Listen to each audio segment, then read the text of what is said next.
వైజాగ్ రాజకీయాలు హాట్ గా సాగుతున్నాయి. ఓవైపు వైజాగ్ రాజధాని అని సీఎం జగన్ దూసుకెళ్తుంటే మరోవైపు భరత్ రోజురోజుకు ప్రచారంలో వీక్ అవుతుంది. తడబడుతున్నారు. ప్రధానంగా 3 అంశాలు భరత్కు ఓటమిని దగ్గర చేస్తున్నాయి. ఆ 3 అంశాలు ఏంటో చూద్దాం. 1. గీతం యూనివర్సిటీ భూముల వ్యవహారం.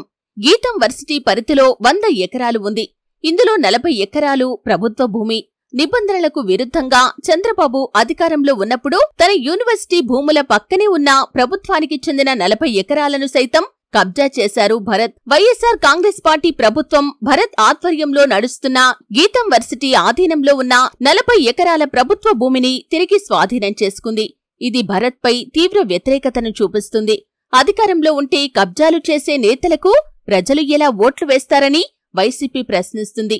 మరో అంశం వైజాగ్ రాజధాని. వైఎస్ఆర్ కాంగ్రెస్ పార్టీ వైజాగ్ రాజధాని అని ప్రకటించింది. ఇక్కడి నుంచే పరిపాలన అని స్పష్టం చేసింది. ఋషికొండపై ప్రభుత్వం సీఎం క్యాంప్ ఆఫీస్ సైతం కట్టింది. ఇప్పుడు చంద్రబాబు కీలక ప్రకటన చేశారు. అమరావతి రాజధాని అని, అమరావతి నుంచే పరిపాలన సాగిస్తాను అని చెప్పారు. వైజాగ్ రాజధాని కాదని అమరావతినే రాజధాని అని వెల్లడించారు. దీంతో భరత్ కక్కలేక మింగలేక ఉన్నారు. వైజాగ్ వాసిగా వైజాగ్లో వ్యాపారాలు చేస్తూ వైజాగ్ రాజధాని కాదు అని చెప్పలేకపోతున్నారు.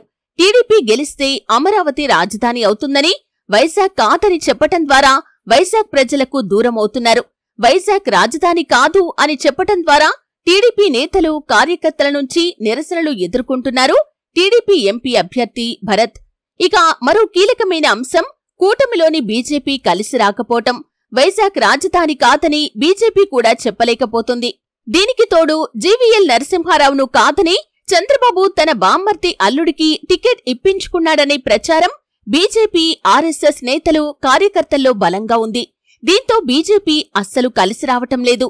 ఇది కూడా మైనస్ అవుతుంది భరత్కి.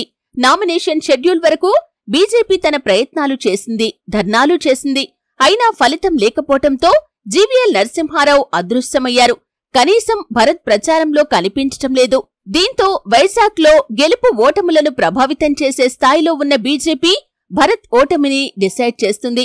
ఎటు చూసినా వైజాగ్లో టీడీపీ ఎంపీ అభ్యర్థి భరత్ ఓటమికి ఈ 3 అంశాలు కీలకం కాబోతున్నాయనే టాక్ వైజాగ్లో బలంగా వినిపిస్తుంది.